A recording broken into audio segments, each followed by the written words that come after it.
Let's start with an issue that you actually ended your State of the Union on, reducing gun violence. And let's start with Kira. Hi, Mr. President. Thank you so much. One of your solutions to keeping powerful weapons out of the hands of bad people is to propose a ban on so-called assault rifles. However, according to the FBI's own statistics, the majority of death by gun in this country is perpetrated by handguns. Right. Do you think we should ban handguns? Well, I actually don't think we should ban handguns, but keep in mind that what we're trying to do is to come up with a package that protects Second Amendment rights, but also makes a meaningful difference in reducing violence. We're not going to eliminate it completely. And so the package that we've put forward will have an impact on handguns by instituting a universal background check system to make sure that people can't, who shouldn't have any kind of gun, aren't able to go in and purchase them, whether they're at a gun show or in a store because somebody's not doing the checks that they need.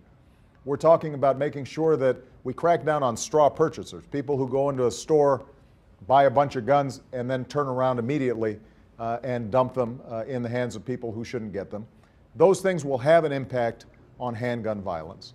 When it comes to assault weapons and these high capacity magazine clips, the concern is, for example, in Aurora, when a young person can go into a theater and shoot off 100 rounds in less than a minute.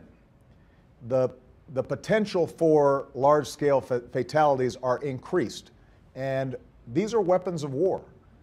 They're generally not used for hunting. They're not used for the kinds of things that we would think sportsmen or hunters or people who are just looking to protect their homes are trying to use them for. And so for us to restrict some of those high-capacity magazines and some of those weapons that really belong in the war theater, that probably can save some lives. It's not going to solve every problem, but it can be a meaningful part of an overall effort to reduce gun violence in our country. Mr. President, in response to the question that Kira just had regarding guns, Vice President Biden has said that people have nothing to worry about in terms of the government coming to take away their guns. Right. But if people own guns that are currently legal and the government passes a law to make those guns illegal, isn't that exactly what you'd be doing? Well, no. Look, I think that people are going to be able to buy all kinds of guns and use them legally for protection, for sport, for hunting.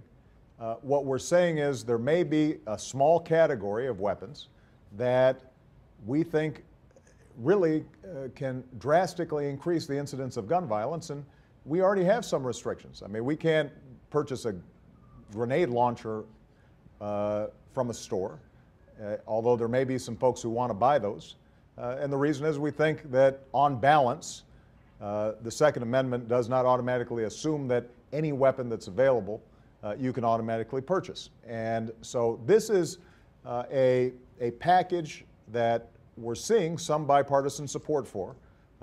What I said was that I recognize there's a lot of passions on this issue, that people in rural communities, for example, feel differently about these issues than folks in urban communities. And we've got to be respectful of regional differences, but there are some common sense steps that we can take right now to reduce gun violence. And my hope and expectation is that Congress actually puts these to a vote, and we'll have a vigorous debate about all these issues. But I can tell you that having visited Newtown and visited with those parents just a couple of days after this horrific incident, anybody who talked to those parents or the siblings of those who were killed would say, we've got to crack down and do something to prevent this kind of violence. Even if we're reducing the odds that it's going to happen just a bit and saving a few lives, it's well worth it. Mr. President, let's transition to the economy next and go to one of the top voted YouTube questions